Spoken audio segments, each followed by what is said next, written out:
buyer strategy that I've been a witness of, where I believe that lack of communication can be strategic, where they maybe see an opportunity to use silence as a strategy. So, as an advisor, we also have to be mindful that we don't have any control over the buyer's side.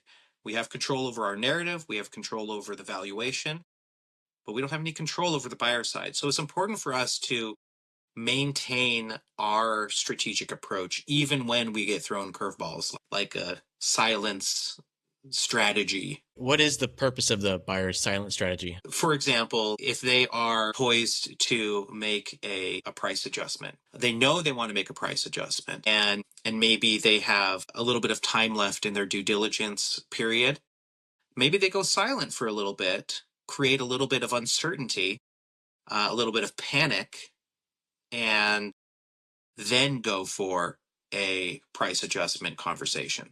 It kind of knocks the seller's side around a little bit, creates some uncertainty, creates a sense of loss before they ask for a price adjustment or ask for term adjustment or something like that. So it can be a strategic move in a negotiation. I would also add that if an advisor is a good project manager and good at communication, you shouldn't get yourself into a position where all of a sudden that silent period is happening.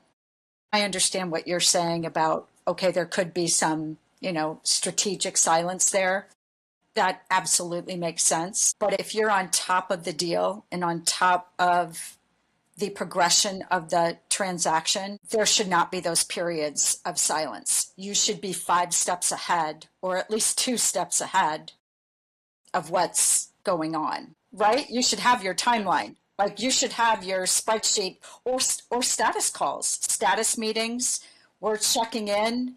And if you all of a sudden hit that week and that buyer is like, oh, we're going to cancel the status call this weekend. Okay, well then okay, then maybe something is up.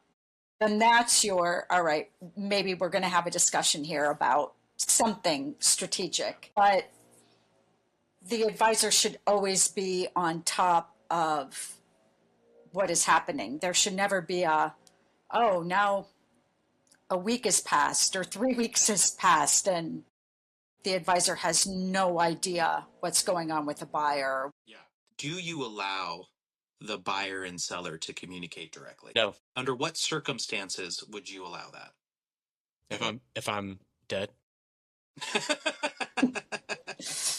I mean, obviously in meetings, if you're going to have meetings, yes.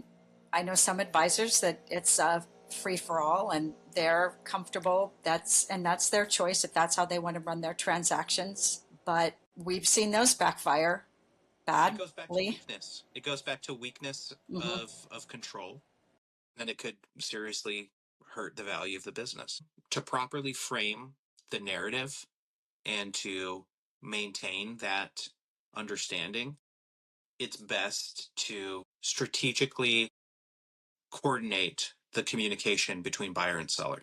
I love the weekly check-ins because that enables rapport and enables the working relationship to develop. But as an advisor, you frame what is discussed during those meetings.